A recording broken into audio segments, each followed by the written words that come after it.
Alright, we're going to look at the drum unit and the imaging unit as a whole, and some of the things that you can do to kind of clean it up and make sure that it's working properly and extending the lifespan of it as best you can. The first thing you want to look at is this green drum. That's the most important thing. Keep in mind that these are light sensitive, so make sure if you do pull these out that you're going to do it in a dimly lit environment. You don't want bright light, especially sunlight, to shine on these for any period of time, because you can ruin them, and you'll get very horrible pictures if that ever happens. First thing what I want to do is I actually want to go down and look real closely at the drum, and sometimes it's hard to tell, but I'm just going to rotate it forward, and as you can see, as I rotate it, I'm getting some little lines that aren't being scraped off, some little toner dust. What happens is it's supposed to rotate forward, and right in this little crevice here there's a blade that scrapes this drum of any excess toner. And sometimes if it's not making a very good connection, it's gonna kind of skip over some spots. Another thing you want to watch out for is if we look a little bit closer in that little crevice, you can see kind of some bigger debris on occasion in certain spots, and we want to make sure that that bigger debris is definitely removed, because what's going to happen is that hardens. You're going to start to see lines forming where it's constantly scraping in the same spot, and it's going to degrade your image quite a bit if you let that get too far.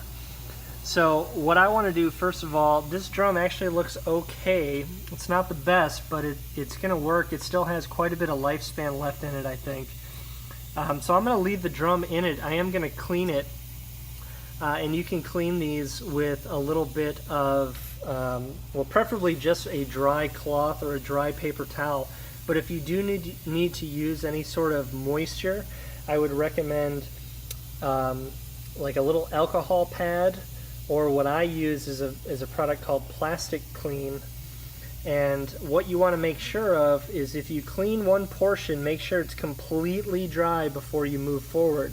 If there's any moisture on this drum as it goes back through the toner and developer, it's going to kind of develop a paste, and that's how you can start to get some of those bigger debris issues in there. So you want to make sure it's completely dry before you move on to the next section. Clean it, wipe it down, make sure it's dry, and then keep going until it's completely done. So I'm not going to do that right now. First, my biggest priority is getting some of that debris out of there. And in order to get access to that blade, we're going to spin this around. And I find it easiest to kind of put it right at the edge of a table here. And then the blade is held on by two screws, and you can see one right here, and then on the other side another one right there.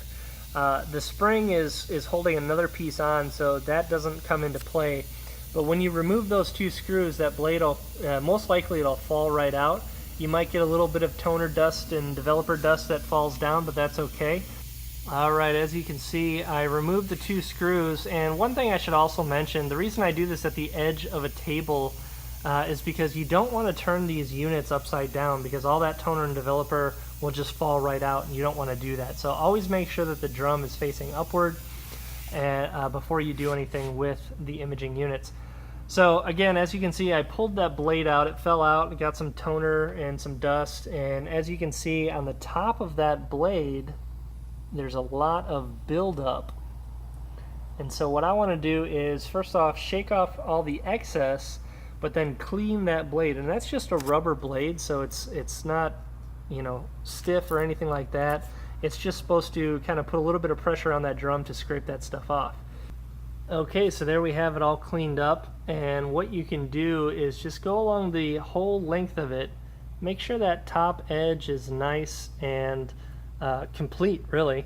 If you notice any gouges or cracks or tears in that rubber, you're going to want to replace that whole blade. These blades go for I think around $40, so they're a little bit more expensive for what it is, but they are pretty important in the whole process of developing the pictures. So mine looks pretty good. I don't think I have to replace it.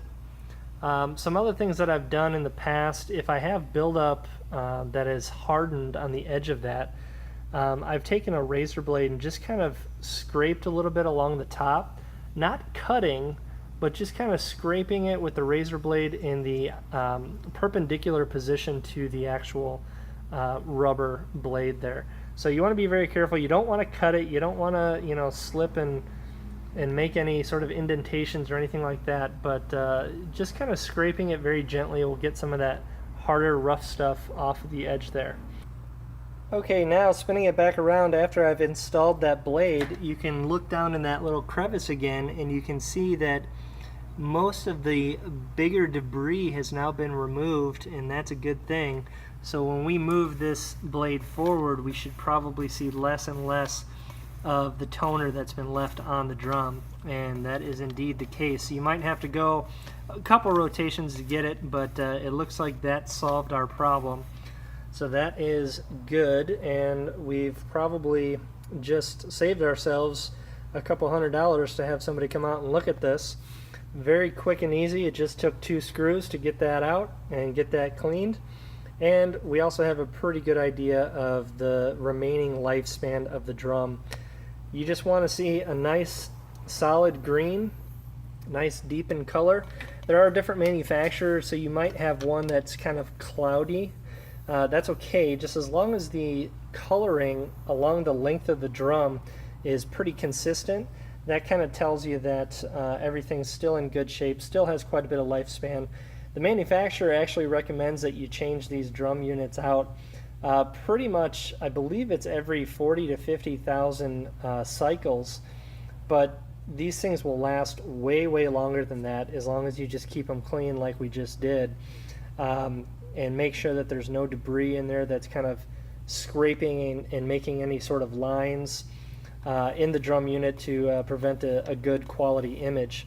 So keep these clean. Again, if you're a high capacity office, you probably want to look at these at least once a quarter, but they can degrade pretty quickly if there ever is an issue. So just be careful of that, and again, make sure you keep it out of the light. So I hope this helps. Thanks for watching.